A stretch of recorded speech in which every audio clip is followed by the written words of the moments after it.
Morris with the NSA. We have identified some very, very interesting anomalous type of aircraft. Traffic is quite luminous and is exhibiting some non-ballistic motion, over. Move very rapidly at any speed or whether any direction it wanted to go. Flag could change and go to the right or the left or go crossways without hesitating a bit. What do you think it was? Well, if they call it a flying saucer, that's what it is.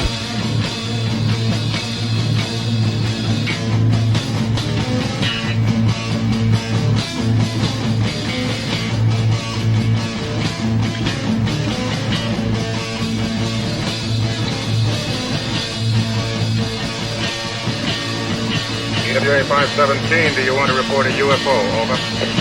Negative. We don't want to report. Look, it wasn't my worst Wednesday night. Good evening, everybody. This is another live edition of Anomaly Now from Austin, Texas. I'm Smiles Lewis and my co-host, Mark Jackson. Yeah, all right. Good evening, everybody. Never done that to you, but I had to throw that one at you. How you doing? Good, Miles. Good. Thanks. Again, just thanks for a great week of stories up on Flipboard. Folks, you just got to go. It's the place with all the back end work done. We'll be talking about a lot of it today, but another great week of news, Miles. Thanks. Sure. It's a long URL, so if you want to check that out, you can go to the AnomalyArchives.org website. We are a 501c3 nonprofit here in Austin, Texas. Dedicated to the preservation of anomalous literature, research, et cetera, and the education of the public about that material. And over there on the AnomalyArchives.org website, you can find in the sidebar an RSS feed displaying all the latest 20 or so from the 6,000 plus articles that are linked over on the Flipboard website. And we're in this next 30 minutes going to share a few of those with you in the brief time that we have. And first, I just wanted to also say, I've been talking this is our third episode. This has been an amazing September of online virtual UFO paranormal related conferences. We've alluded to several over the last two episodes. And this past weekend, I got to experience yet another one that was just fantastic. 2 weekends ago was PhenomenaCon 2 put on by Greg and Dana Newkirk of the, I forget the name of their Traveling Museum of Occult Artifacts, whatever. They've created a great community and did a great conference with PhenomenaCon 2. And then this past weekend, my friend Adam Sane and his co-host Sir Feel, I first met Adam back in Roswell in 2017 for the big anniversary there. I think 70th or 75th, I forget. In fact, 1947 forward, several decades. And I met them, and full disclosure, ever since, I've been carrying them on my Anomaly Radio web stream, which actually I need to get this set up so that we're streaming the audio live to that too. But unaffiliated with the Anomaly Archives, Anomaly Radio is just a personal hobby of mine that I've been doing since last century, literally 24/7, 365. Anyway, Adam's got a show called He's got a podcast called Conspiranormal. And last year they did in Nashville, Tennessee, Strange Realities Uno, the very first Strange Realities conference there in person. Resounding success, everybody thought. And this year they were going to do it again. But guess what? They had to resort to the virtual route, and they did a great job. It was a fantastic alternate realities experience, and there were just so many great speakers. I do just want to commend them for their work here with this, and you should be seeing here. You can go to strangerealitiesconference.com and see more about the event there. Great speakers. Brent Rains has been at this forever. He publishes a thing called Alternate Perceptions, very great online paranormal news, and does audio interviews. I've known him for years, since the 90s.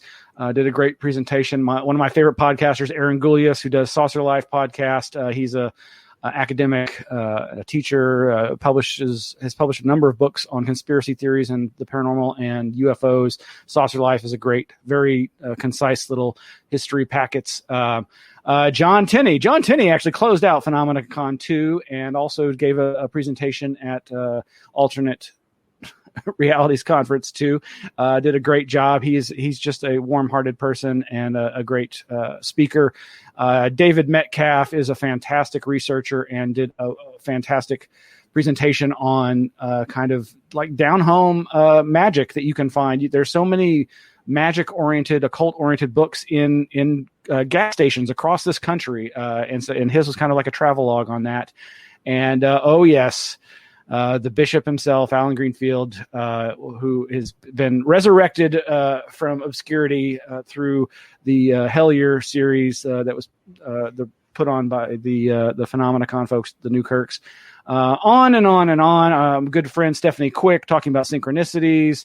It was her first ever presentation. Miguel Romero, a.k.a. Red Pill Junkie RPJ. Many of you know him from his online comments where he started before he became his own commentator, and a phenomenal artist, does great artwork.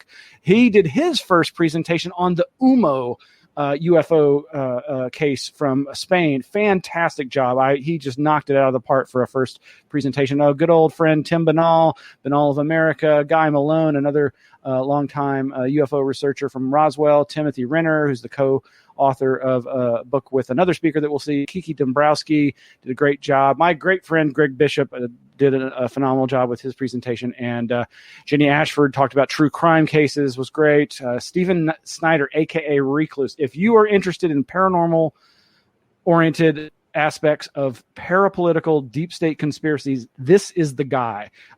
Recluse has a phenomenal website that I can't recommend enough, and his presentation, he basically just read it with a piles and piles of books behind him, and apparently they were taking money to get him some bookshelves. Jack Montgomery also talked about folk magic. And my good friend Joshua Cutchin was, as always, talking about the convergence of all these strange phenomena, whether it be Bigfoot, fairy lore, alien abduction, UFO stuff. The Reverend Michael J.S. Carter presented on his experiences and perspectives.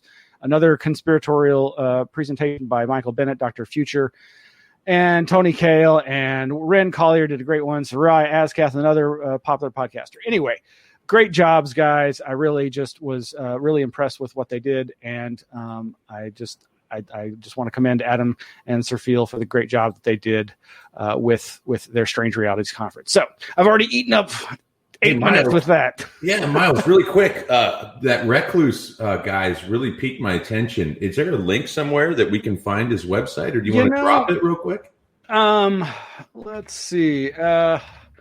I don't remember it off the top of my head. It's one I've been reading for years. Yeah, maybe we'll try to put something up on the website. Yeah, I can put it up in the show notes when I finally do that for this episode. But great job, Conspiranormal folks. And it really signals a new era.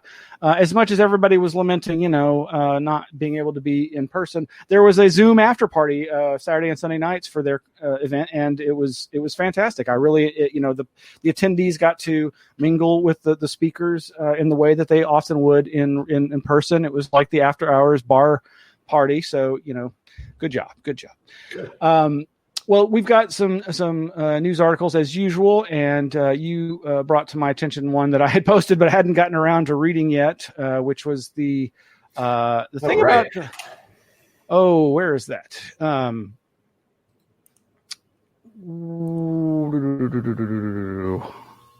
Yeah, strange research paper claims there's a black hole at the center of the Earth.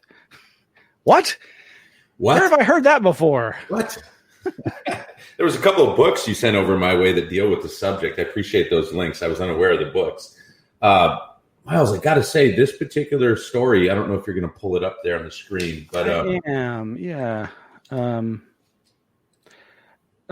So we've got the link is to what is it? Futurism.com, and where is that? I have hardly any tabs open. There we go. And it's from futurism.com. This is from just a couple of days ago, by author John Christian. Wow. Yeah. So what did you find out about this? So this story was really hard to unpack. I got to be honest with you. And for the sake of brevity, I'm going to skip through quite a bit of this. So as it turns out, this particular, the guy at Futurism here, or gal, let's see, who was it? Oh no, John. So it was a guy. When he looked into the story, he came up with the conclusion after interviewing someone from a mathematician from, what university was it? But anyway, he was looking to cross-reference this story with some other folks, and they think that this is an article that was submitted to what's commonly referred to as predatory journals. Okay, predatory journals are people that just want to get the fees for people submitting the paper, and they're not peer-reviewed at all. They're not cross-referenced, citations are loose, all that sort of thing. And so the futurism take on this story was it was like a nothing burger, right? That there's no black hole at the middle of the Earth, et cetera. And thought that this was just an attempt based on the lead researcher's previous papers that he had put out spoof, science to a number of different journals in a sort of gotcha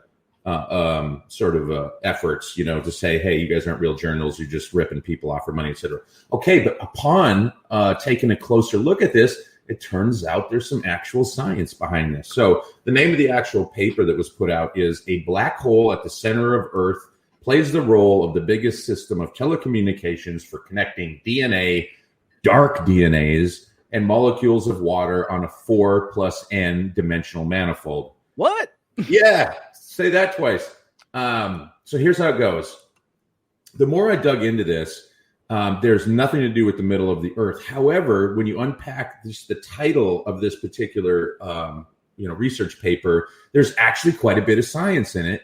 And ironically, this will go back to what we were talking about last week with the electro-optical, or in this case, electromagnetic sensors. So very quickly, it turns out that DNA, okay, and dark DNA, by the way, in the title, refers to something where they sequence DNA, and there's particular important segments of the DNA that are missing. However, the biological life still performs the functions as if the DNA was there. Okay, that's where that fourth dimensional piece, I think, starts to come in, is they're saying dark DNA, in other words, missing, or we can't measure it. However, the signature or the function of that DNA still persists in the biological life form. That's why they call it dark, like dark matter. We can't measure it, so it's dark DNA. Anyway, that's what that's all about. Really, really, really interesting stuff there. But let's boil this down real quick. Basically, what they're saying is the root science to all this is that DNA gives off what's known as biophotonics. This is really cool. So when the electrons and atoms, they interact with each other. That's what we call at the quantum level, essentially. At this quantum level, when DNA forms, it gives off biophotonics, or in other words, very low frequency electromagnetic signatures, which is just really cool, because now they're thinking that they can trace certain viruses and bacterial infections by this very low frequency photonic or electromagnetic, essentially a wave that DNA gives off. So as the DNA sequence is structured, it'll give off a very specific electromagnetic signature. So it has all kinds of upside in the medical field. Now, just to close this off, because I'm just basically introducing concepts here for everybody. In Gerald Pollack's book, he brought up about the fourth phase of water, which is extremely incredible. By the way, you guys, I'm giving it to the archives. Go down there. You can rent it out for miles. Great book. Gerald Pollack. One of your favorite books, I know. Yeah, it's structured water. So basically, he talks about a study in there by a gentleman, actually a Nobel laureate by the name of Luc Montagnier. And what he did a few years ago is he took two flasks, one right next to each other, one here and one there. They're sealed off from each other. There's some distance between them. And he has a DNA sequence in one, and then he just let UV light, or what we call incidental light, bombard both of these flasks. Okay, so then what he did, he takes the one that has, the control one is just nothing but pure water. It's sealed off.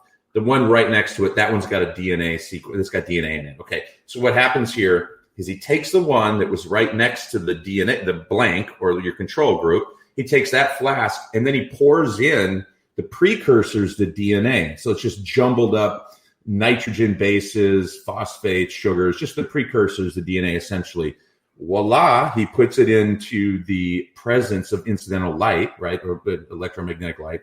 And then they test the sequence and they found DNA in there. So basically, they're positing, okay, that DNA gives off a wave that has its information intact, and then that information can transfer to other water. The water here is the key because water is the medium that stores the information. So when they put the jumbled DNA precursors into the blank or just the fresh water, they went back and they tested it. And sure enough, that water had created the exact same DNA sequence as was into the DNA of the group next to it. So this is, we can just stop right there, but I'm introducing you guys to some very cool concepts right there. So basically, we're talking about information traveling as photons or electromagnetic energy, and then water having this really unique ability to store that information and use as a medium for recombining that information. That's the best I could take away. You know, this is something I try to talk to skeptics about all the time when they start, poo-pooing ESP, and there can't be there's no mechanism for any of this. And it's like, dude, have y'all ever read, I remember there used to be Frontier Sciences, I think was the name of the journal. It was published through, I think, Temple University. I'm probably getting this all. It's been so many years and it doesn't exist anymore. But there were always articles about new discoveries about how organs and parts of the body communicate with different wavelengths than anybody ever thought. There's chemical communication, electrical communication, and light, photonic communication. And all these things can carry information and can be part of an ecology and can help create order. Fascinating. So many ways so many jumping off points for there. So there's this big article over on the Drive. Now the Drive is correct me if I'm wrong, but the Drive is more of a traditionally aviation, military, hardware, technology related blog. They've done a lot of articles covering the TTSA, Tom DeLonge's To the Stars Academy, and the information about the ATIP, OSAP, the Pentagon's UFO program. But and so there's often a lot of interesting articles there. This article does not purport to be about any of that. Blasting the air in front of hypersonic vehicles with lasers could unlock unprecedented speeds, and it talks about this decades-long effort by the Department of Defense to reduce drag and create sheathing through directed energy-induced plasmas and just wild stuff. This is by Brett Tingley. Ooh, Brett's got me all tingly over at the Drive in the war zone. Now, there's some great illustrations here, including this one over here on the left. Doesn't that look like that's a flying saucer, man? But what caught my attention as soon as I saw this, before I'd even read it, I was like, oh, wait a minute. This has direct relevance to, let me hold this up for a second here. We hope to sometime soon have an interview and a presentation by Christian Lambright, who is the author of this Kindle-only book, X Descending, which the subtitle is Two Extraordinary Films Reveal the Lies, Deception, and Truth About Unidentified Flying Objects. Well, that's kind of innocuous, but basically what it has to do with is former Austin UFO researcher Ray Stanford and his PSI, Project Starlight International Organization, which is one of the best instrumented civilian UFO research efforts ever, while the other half the time he was channeling stuff, so science, spirit, whatever. But he has always had this ability to get amazing UFO photographs. And for a long time, he talked about, mostly to just friends, he's never publicized, he's never shared these publicly, but he had film footage that he shot in Corpus Christi of 7 disc objects flying, not like a disc you think of, but flying on edge like that. Ooh. And Chris Lambright in looking at the film, seeing it firsthand, and then doing his own image analysis, saw a line in front of it. And so, long story short, this article here, oh, dang it. Let me see if I can find the person in here. So it goes into depth about this technology and the research and the military, and I hope you're not hearing all those beeping. So, but the most important part of this here is Leak Mirabeau. Leikmyrabo, Leak Mirabeau, pioneer of laser light craft propulsion concept. So Leak Mirabeau, back in, I think it was about 1997, I remember seeing the article that was what was called the air spike. And it was this concept of using supercharging the atmosphere in front of an aircraft with a laser, directed energy, and in order to reduce the drag as the object moved forward. And sure enough, when he published his stuff in 1997, it had this image of what looked like a craft on its side and a beam coming out. Well, guess what? He's seen Ray Stanford's film before he published that research. Now, he was researching this kind of stuff long before that, but this article does not mention UFOs. It doesn't mention any of this. This author is probably completely unaware, but maybe not, of Christian Lambright's book. But Chris does some good background in just kind of talking about the fact that here is a case where, scientists always say that there's nothing to learn about UFO by studying UFOs. Well, here may be a case where somebody who is researching this area and then saw some UFO evidence, and it helped ignite even further his thinking. And we may actually have evidence, film evidence, Ray Stanford apparently does, of this proof of concept well before anybody was publicly suggesting it, and probably before we were able to, at least through civilian contracts, to do it. Now, it's also highly unlikely, I think, that I think this footage was shot back in the 70s. I forget exactly, 1977 perhaps. But I highly recommend the article just for if you're interested in high technology. And you were reminding me, and this is mentioned in the article, about the connection to some of this in terms of plasma and reducing drag and increasing lift on... Is it the bomber or the stealth bomber? Yeah, the smaller one. What's the name? The A-12, the fighter. Then maybe. Yeah. So, well, it's actually involved in. If you go to Tim Cook's book, The Hunt for Zero Point, he talks about this. He went to Lockheed Martin, and they were showing some schematics where basically they protonate the air in front of the vehicle, or the airframe, essentially. And that reduces drag, because the stealth bomber and the stealth fighter that we have, and I forget that I'm not a military junkie or anything, but those airframes technically can't fly without a reduction in their overall weight. And so they achieve the flight of that airframe supposedly through creating this plasma front in front of the vehicle where it's quote unquote falling forward as it flies. And again, that Cook's book, The Hunt for Zero Point, is the quintessential, like, if you want to get into it, that's a really big deal. Hey, really quick on this notion of discs orientating themselves like that. If it's not the Nimitz footage, because the Tic Tac incident, with Fravor and those guys actually didn't have any video footage. It was the other one that's always on TV. Mm-hmm. And remember when they say, hey, watch that thing's rotating and it lifts itself, like this? Okay, I had an offline conversation with Deep Prasad. He's kind of a up-and-coming figure about this very topic. And we were talking about the orientation of the object in those videos. And I don't know if people know this, but the surface of the Earth is highly negatively charged, okay? And then the upper atmosphere, ionosphere, is highly positively charged. So if you're looking at a disk, okay, and then you orientate itself, basically you're negating the charges of the Earth.